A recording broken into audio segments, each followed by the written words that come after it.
Tiba ya ujinga, tiba ya ujinga. Assalamu alaikum warahmatullahi wabarakatuh. Alhamdulillahi rabbil alamin, wassalatu wassalamu ala ashrafil mursalin sayyidina Muhammadin khatamin nabiyyin wa imamil mursalin wa ala alihi wa sahabatihi al-ghurril mayamin. Amma ba'd, baada ya kumshukuru Allah subhanahu wa ta'ala na kumtakia rahma na amani kiongozi wa umma na si mwingine ni Bwana Mtume Muhammad sallallahu alayhi wa alihi wasallam. Kuliona katika imani, napenda kukukaribisha katika kipindi chetu na katika chaneli yetu pendwa iliyobebwa katika jina linalosema tiba ya ujinga, na asili ya neno hili tumelisibisha katika kumtohoa kwa mujibu wa maneno yaliyotoka kwa Jabir radhiallahu ta'ala anhu, pale ambapo alipokuwa ni miongoni mwa wale waliokuwa katika safari ambayo mmoja katika wasafiri hao alipata na athari ya jeraha katika kichwa chake, na mwisho ikatokea kuweza kumtia maji na hatimaye kusababisha kifo chake kama ilivyopokelewa. Na mwisho kadhia hii ikafikishwa kwa Bwana Mtume Muhammad sallallahu alayhi wa alihi wasallam kwa kuambiwa situation nzima waliopitia ya kwamba, ya Rasulullah, tulipokuwa safarini mmoja wetu alipata na ajali ya kupata jeraha kichwani kwake, na ikatokea kuota anafanya jimai, ikamlazimu yeye kupata na janaba ambayo kisheria alipaswa kuoga. Lakini kwa kuwa wale ambao aliyoandamana nao hawakutambua taratibu za kisheria kwa mtu ambaye alipata na dharura kama hiyo, walichokifanya ni kumtia maji mwili mzima, maji ambao yalipelekea kuathiri jeraha lake lile na kupelekea kifo chake. Mtume baada ya kufikishia hilo, nini alichokisema? Mtume akasema, qataluhu qatalahumullah, bila shaka hicho alichokifanya wamemuua huyu, na Allah subhanahu wa ta'ala amewakasirikia watu hao. Kwa nini? Akasema, hala sa'alu, kwa nini hawakuuliza? Lam ya'lamu, bali ambapo walipokuwa wamejindikiwa, yani hawakujua hukumu yake. Kwa nini hawajauliza hali ya kuwa pamoja na wewe Jabir akaeleza ya kwamba walifanya jambo hili, alafu mwisho baada ya kulifanya madhara na maafa yalipotokea, ndipo walipokuja kuniuliza. Sasa kwa nini hawakuniuliza wakati ambapo wao hawakujua? Mwisho Mtume akasema, innama shifaa'ul ayyi as-su'al, hakika si vinginevyo tiba ya ujinga ni kuuliza. Kwa hivyo ndugu zangu katika imani, mwendelezo wa vipindi vyetu hivi tutakuwa na utaratibu wa kufikisha yale ambayo tusiyotambua, na mwisho tutapendelea kutoa fursa ya maswali, maoni na ushauri kwa ajili ya kuweza kukiboresha kipindi chetu hichi. Kwa hivyo naamini bila shaka tutakuwa tumefahamu makusudio na malengo kwa ufupi ya uanzishwaji wa channel yetu hii. Watukufu katika imani, baada ya hayo, leo tunaingia katika topic ya kwanza ndani ya mwezi huu wa Ramadhani, mwezi ambao si miongoni mwa miezi mitukufu, lakini tunaunasibisha kwa kauli yetu kwamba ni mwezi mtukufu ni kutokana na matukufu yanayopatikana ndani yake. Ramadhani si katika miezi mitukufu, lakini tunaunasibisha kuita mtukufu kutokana na yale matukufu yaliyomo ndani yake. Nini tunachotaka kukieleza? Cha kukieleza ni kwamba kwa ufupi, Ramadhani tumelazimishwa kufunga. Katika Ramadhani tumelazimishwa kufunga kwa wale ambao wenye uwezo wa kufunga, na katika Ramadhani wamelazimishwa kutoa fidia wale ambao wasiokuwa na uwezo wa kufunga. Nikieleza uwezo, manake ni uwezo wa kiafya. Na tangu na hapo, baada ya kufaradhisha Ramadhani, mwaka wa pili hijria, Mtume sallallahu alayhi wa alihi wasallam alipohama kutoka Maka kwenda Madina, ndani ya mwaka wa pili ilifaradhishwa ibada ya funga. Na pia lazima tutambue kwamba ndani ya maisha yake yote Bwana Mtume Muhammad sallallahu alayhi wa alihi wasallam alizidiriki Ramadhani 9, kwa maana alifunga Ramadhani ndani ya miaka 9 mpaka kumkuta umauti wake. Sasa ndani ya mwaka wa kwanza kukaribisha kwa Ramadhani ilikuwa na hiari, mwenye uwezo wa kufunga na asiyekuwa na uwezo wa kufunga. Mtu anakuwa na option za namna mbili, kufunga ama kutoa chakula.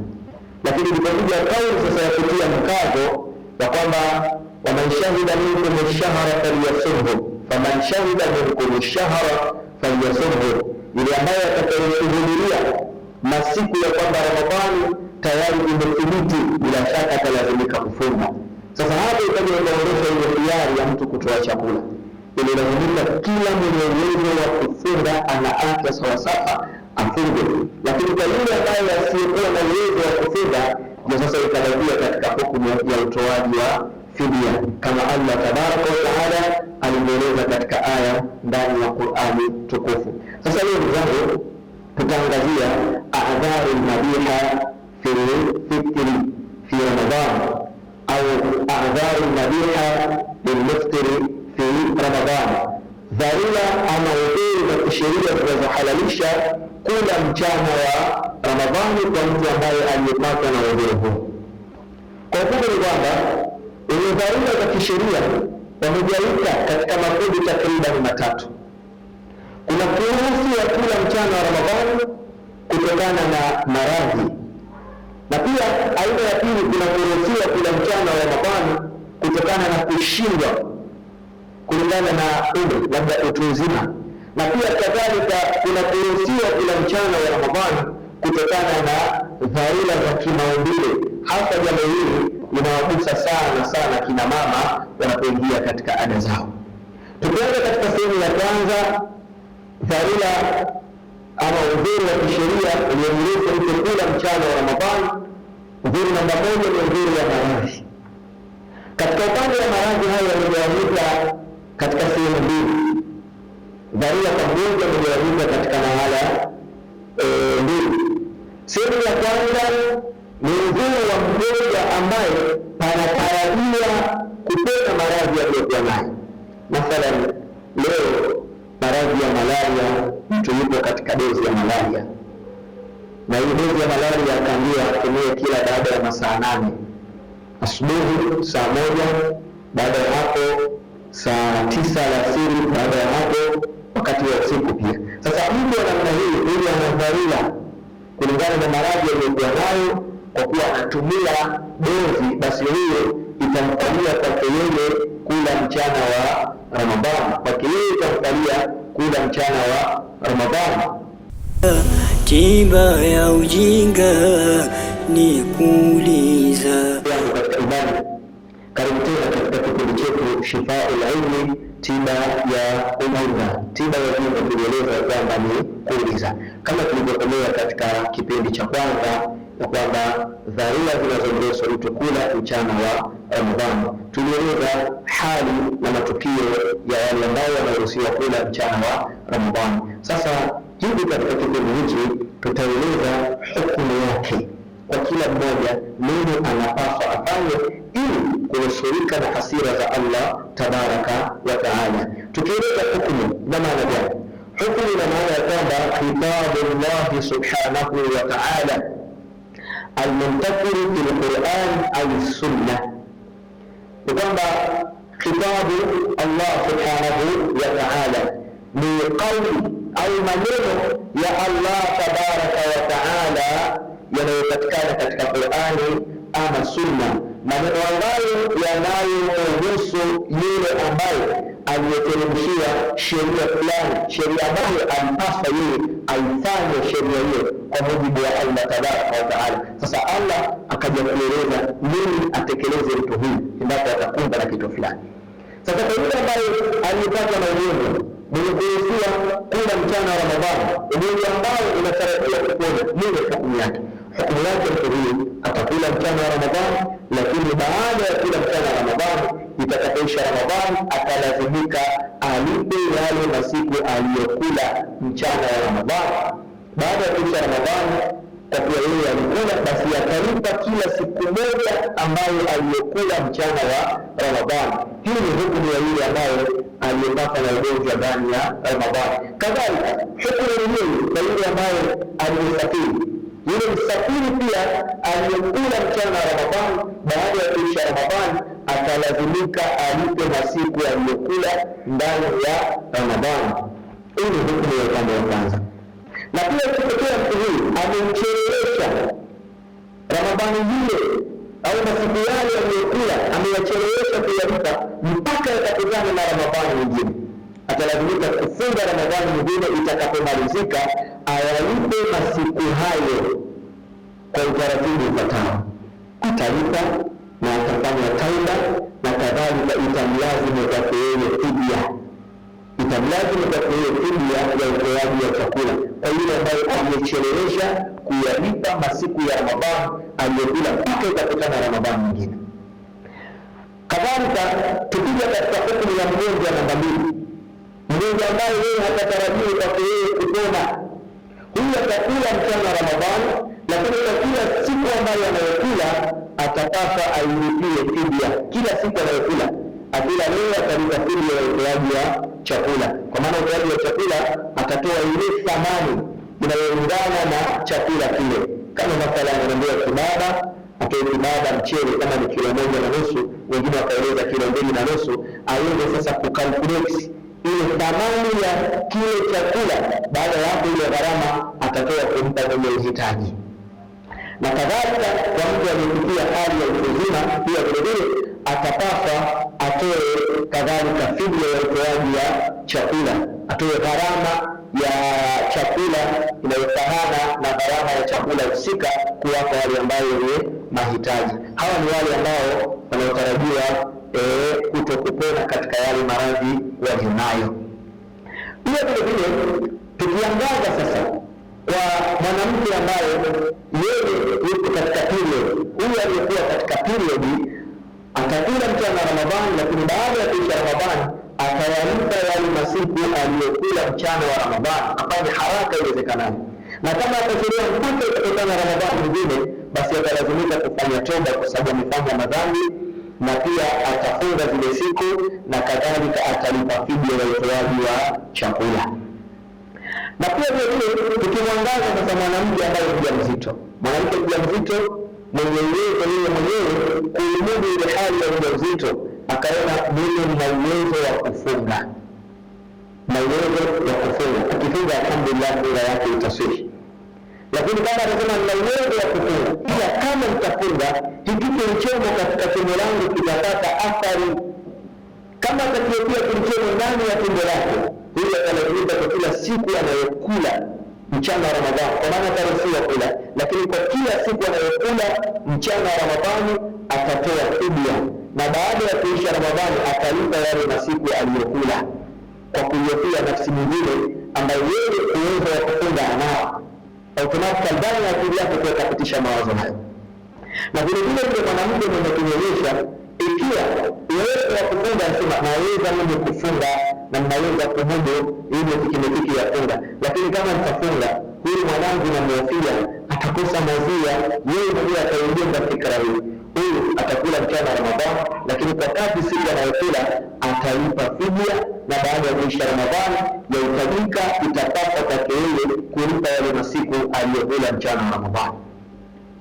Kadhalika kwa mwanamke pia mjamzito atatenda hivyo, mwenye kuhofia nafsi ya mwingine. Lakini kama itatokea kwa mwanamke huyu ambaye yeye ni mjamzito, ikawa kufunga kwake kuna athiri ile hali ya ujauzito wake, anachoka, maumivu yanazidi, uchovu na hivi, huyu ataruhusiwa kula, utakula mchana wa Ramadhani, lakini hapo itabika kulipa fidia, bali yeye itapasa baada ya Ramadhani kulipa yale masiku aliyokula. Haitopasa kwa kulipa fidia ikiwa anafunga, lakini katika kufunga madhara yatakithiri zaidi. Huyu atakula mchana wa Ramadhani, haitolazimika fidia, bali italazimika kwa yeye kulipa tu peke yake, itatosheleza kwa utaratibu wa namna hiyo. Ndugu yangu katika imani, hebu twende pamoja katika haya na tuyabebe kwa kumhofia Allah tabaraka wa taala, na tutafute namna gani tutajinusuru na hasira za Allah tabaraka wa taala ndani ya Ramadhani hii na baada ya kuisha Ramadhani, kwa sababu ni jambo la lazima kwa kila Muislamu kufunga. Hivyo ndugu yangu katika imani, twende pamoja katika maendeleo ya vipindi hivi, tuangalie hasara atakayoipata mwenye kupuuza mambo haya. Sasa ikitokea mtu ambaye mwenye dharura hizo, mathalan uwezo wa kufunga yeye anao, lakini akawa na dharura za kisheria, baada ya kuisha udhuru wa kisheria akawa hajafunga na mauti yakamkumba, nini kifanyike kwake yeye? Inshallah haya tutakuja kueleza katika maendeleo ya vipindi vijavyo, hukumu ya watu wa namna hiyo ambao walipaswa kufunga wakawa katika dharura za kisheria, na baada ya kuisha Ramadhani wakawa hawakulipa zile siku walizokula, mauti yakaja yakawakumba. Au mtu ambaye analazimika kulipa fidia, lakini ikatokea mpaka kuisha Ramadhani yeye hakulipa hiyo fidia, aidha kwa ujinga au kwa maksudi, nini kifanyike baada ya kuisha Ramadhani? Ile hali mauti tayari imekuja kumkumba, nasi tukajua kwamba nini kifanyike ili kumnusuru ndugu yetu na hasira za Allah tabaraka wa taala. Tuni pamoja ndugu yangu katika imani kwa minajili hii, ili tupate faida na tupate salama baada ya maisha haya tulionayo, kwa sababu kuna maisha baada ya mauti. Ila huna yakfi wala hafadhinkum. Wassalamu alaikum wa rahmatullahi wa barakatuhu. Shukran lakum wa jazakumullahu khairan. Tiba ya ujinga ni kuuliza.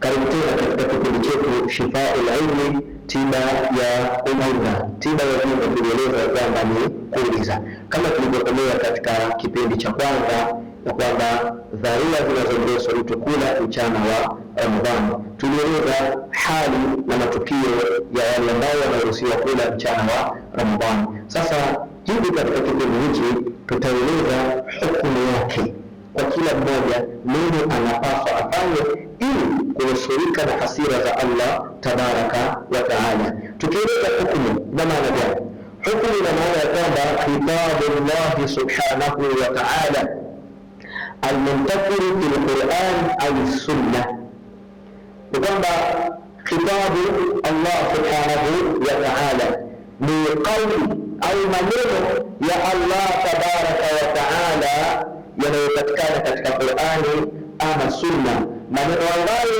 yanayohusu yule ambaye aliyeteremshia sheria fulani, sheria ambayo alipaswa yeye aifanye sheria hiyo kwa mujibu wa Allah tabaraka wa taala. Sasa Allah akaja kueleza nini atekeleze mtu huyu endapo atakumba na kitu fulani.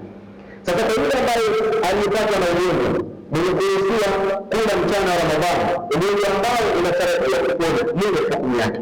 Hukumu yake mtu huyu atakula mchana wa Ramadhani, lakini baada ya kula mchana wa Ramadhani, itakapoisha Ramadhani atalazimika alipe yale masiku aliyokula mchana wa Ramadhani. Baada ya kuisha Ramadhani, kwa kuwa yeye alikula, basi atalipa kila siku moja ambayo aliyokula mchana wa Ramadhani. Hii ni hukumu ya yule ambaye aliyepata na ugonjwa ndani ya Ramadhani. Kadhalika hukumu nyingine kwa yule ambaye aliyesafiri. Yule msafiri pia aliyekula mchana wa Ramadhani, baada ya kuisha Ramadhani atalazimika alipe masiku aliyokula ndani ya Ramadhani. Hii ni hukumu ya upande wa kwanza.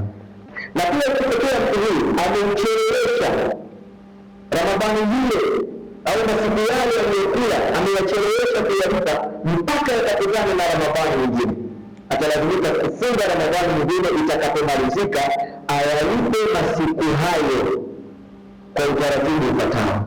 Atalipa na atafanya tauba, na kadhalika itamlazimu kwake yeye fidia. Itamlazimu kwake yeye fidia ya utoaji wa chakula kwa yule ambaye amechelewesha kuyalipa masiku ya Ramadhani aliyokula mpaka itakutana na Ramadhani nyingine. Kadhalika tukija katika hukumu ya mgonjwa namba 2, mgonjwa ambaye yeye hatatarajiwa kwake yeye kupona, huyu atakula mchana wa Ramadhani, lakini kwa kila siku ambayo anayokula atapasa ailipie fidia. Kila siku anayokula, akila leo atalipa fidia ya utoaji wa chakula, kwa maana utoaji wa chakula atatoa ile thamani inayolingana na chakula kile. Kama mathalan anaambia kibaba, atoe kibaba mchele kama ni kilo 1.5, wengine wakaeleza kilo 2.5, aweze sasa kukalkulate ile thamani ya kile chakula. Baada ya hapo ile gharama atatoa kumpa mwenye uhitaji.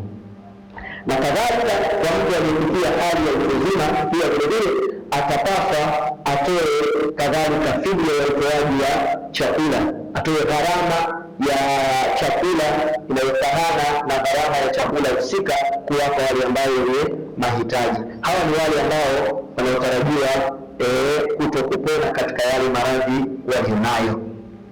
Pia vilevile tukiangaza sasa kwa mwanamke ambaye yeye yuko katika period, huyu aliyekuwa katika period atakula mchana wa Ramadhani, lakini baada ya kuisha Ramadhani atayalipa yale masiku aliyokula mchana wa Ramadhani, afanye haraka iwezekanavyo. Na kama atachelewa mpaka kutokana na Ramadhani nyingine, basi atalazimika kufanya toba kwa sababu amefanya madhambi, na pia atafunga zile siku, na kadhalika atalipa fidia ya utoaji wa chakula.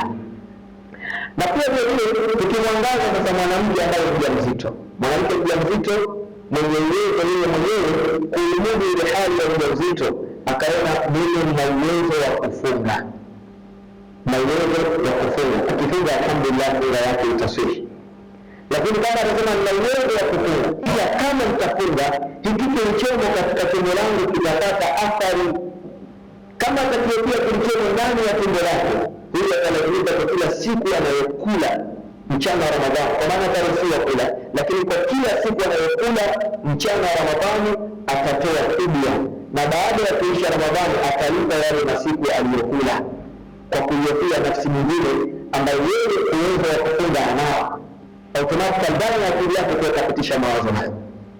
Na vile vile ndio mwanamke mwenye kunyonyesha, ikiwa uwezo wa kufunga anasema naweza mimi kufunga na naweza kumudu ile kikimekiki ya funga, lakini kama nitafunga huyu mwanangu na mwafia atakosa maziwa, yeye ndiye ataingia fikra hii, huyu atakula mchana wa Ramadhani, lakini kwa kadri siku anayokula atalipa fidia, na baada ya kuisha Ramadhani yahitajika itapasa kwake yeye kulipa yale masiku aliyokula mchana wa Ramadhani. Kadhalika kwa mwanamke pia mjamzito atatenda hivyo, mwenye kuhofia nafsi ya mwingine. Lakini kama itatokea kwa mwanamke huyu ambaye yeye ni mjamzito, ikawa kufunga kwake kuna athiri ile hali ya ujauzito wake, anachoka, maumivu yanazidi, uchovu unazidi, huyu ataruhusiwa kula, utakula mchana wa Ramadhani, lakini hata itajika kulipa fidia, bali yeye itapasa baada ya Ramadhani kulipa yale masiku aliyokula. Haitopasa kwa kulipa fidia ikiwa anafunga, lakini katika kufunga madhara yatakithiri zaidi, huyu atakula mchana wa Ramadhani, haitolazimika fidia, bali italazimika kwa yeye kulipa tu peke yake, itatosheleza kwa utaratibu wa namna hiyo. Ndugu yangu katika imani, hebu tuende pamoja katika haya na tuyabebe kwa kumwafia Allah tabaraka wa taala, na tutafute namna gani tutajinusuru na hasira za Allah tabaraka wa taala ndani ya Ramadhani hii na baada ya kuisha Ramadhani, kwa sababu ni jambo la lazima kwa kila Muislamu kufunga. Hivyo ndugu yangu katika imani, tuende pamoja katika maendelezo ya vipindi hivi, tuangalie hasara atakayoipata mwenye kupuuza mambo haya. Sasa ikitokea mtu ambaye mwenye dharura hizo, mathalan uwezo wa kufunga yeye anao, lakini akawa na dharura za kisheria, baada ya kuisha udhuru wa kisheria akawa hajafunga na mauti akamkumba, nini kifanyike kwake yeye?